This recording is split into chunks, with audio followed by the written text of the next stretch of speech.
میں نا اپنے دادا جی سے، اپنے نانا جی سے، پھر اپنے ابا جی سے، پھر اپنے محلے کے بزرگوں سے، پھر اپنے علاقے کے بڑوں سے ایک بات سنتا تھا تو میں کہتا تھا کہیں سے تو یہ آئی ہے نا، یہ ان کی اپنی پیدا کردہ تو نہیں نا۔ سادے لوگ، انگوٹھا چھاپ لوگ، اپنا نام بھی نہیں لکھ سکتے، پر وہ کہتے تھے اے تھی آ گئی ہے بوئے تھے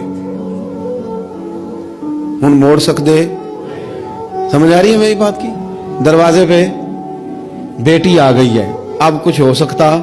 یعنی کسی پارٹی سے سیاسی جنگ چل رہی ہے، لڑائی پورے عروج پہ ہے، ووٹ نہیں دینے، طے ہو گیا برادری کا فیصلہ، تو وہ الیکشن کے دنوں میں وہ بھی بڑے متحرک ہوتے ہیں، وہ پتہ کر لیتے ہیں بچی کہاں شادی ہوئی ہے، وہاں چلے جاتے ہیں، جا کے فٹافٹ چاچا جی بھی بن جاتے ہیں، بیٹا میں تیرا چاچا ہوں، میں آیا ہوں، ابا کے سامنے میری سفارش کر۔ تو بیٹیاں کئی دفعہ آ جاتی تھی، تو اب بڑے بوڑھے کیا کہتے تو کہتے تھے بیٹی آ گئی ہے دروازے پہ، وہ کیا کرے؟ میں سوچتا تھا کہ چلو یہ بات انہوں نے پڑھی نہیں، سنی نہیں، انہوں نے سیکھی نہیں، پر یہ کوئی فیض ہے جو سینہ بسینہ آ رہا ہے۔ کہیں تو یہ چیز تھی جو اس طرح آئی ہے کہ یعنی سمجھدار آدمی ہے، وزادار ہے، وہ بیٹی کو کہہ بھی سکتا ہے کہ پتر تو سیانی نہیں، تو سمجھدار نہیں، تو وہاں نہیں جہاں میں ہوں، میں تیرا دادا ہوں، لیکن وہ یہ بات ہی نہیں کرتا، کہتا بیٹی آ گئی ہے۔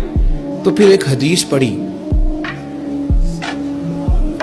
تو سمجھ آئی کہ نہیں، یہ فیض ہے رسول پاک کا، یہ بات نا مدینے کی گلی سے چلی ہے، جو گلی گلی مسلمانوں کے سینے میں جا بسی ہے۔ نبی پاک صلی اللہ تعالی وسلم کی چچا زاد بہن ہے حضرت ام ہانی، حضرت مولا علی شیر خدا رضی اللہ تعالی عنہ کی سگی بہن، جن کے گھر سے حضور معراج کرنے گئے تھے۔ انہوں نے کلمہ فتح مکہ کے دن پڑھا ہے، جناب ام ہانی نے کلمہ فتح مکہ والے دن پڑھا ہے، لیکن ساری زندگی ان کے سامنے کوئی حضور کے خلاف معاذ اللہ بات نہیں کر سکا، کرنے نہیں دیتی تھی۔ لوگ کہتے تھے تو کلمہ نہیں پڑھتی، کہتے وہ میرا اور میرے نبی کا معاملہ ہے، پر تم حضور کے بارے میں بات کرو، میرے بھائی کے بارے میں تمہیں کرنے دیتی ہوں، سوال ہی نہیں پیدا ہوتا۔ ان کے شوہر بھی مسلمان نہیں ہوئے، فتح مکہ والے دن بھاگ گئے۔ ان کے رشتے میں کچھ دیور تھے سسرال کے رشتوں میں سے، وہ تو اتنے سخت کافر تھے، اسلام کے دشمن تھے، لیکن حضور جب فتح مکہ پہ گئے تو بڑے بڑے لوگوں نے دعوت دی، پر حضور ان کے گھر میں گئے، نفل بھی وہیں پڑے، روٹی بھی وہیں کھائی، وہاں رہے۔ حضور وہاں سے تشریف لے گئے ایک اور جگہ، تو اعلان ہوا کہ ان کے وہ جو دو دیور ہیں جناب ام ہانی رضی اللہ تعالیٰ عنہ کے، ان کو نہ جہاں ملے مار دیا جائے۔ اب انہیں ڈھونڈ کون رہا ہے؟ مولا علی خود ڈھونڈ رہے ہیں، حالانکہ وہ رشتہ دار ہیں، حضرت علی نے تلوار پکڑی ہے، جہاں ملیں گے مار دوں گا۔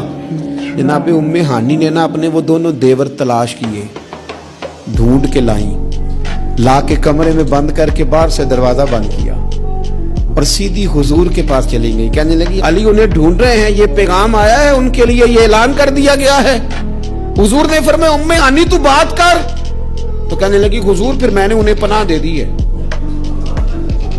تی آ گئی نا بوئے تھے، بیٹی آ گئی، میں نے پناہ دے دی ہے، کوئی دوسرا جملہ نہیں، کوئی دوسری بات نہیں۔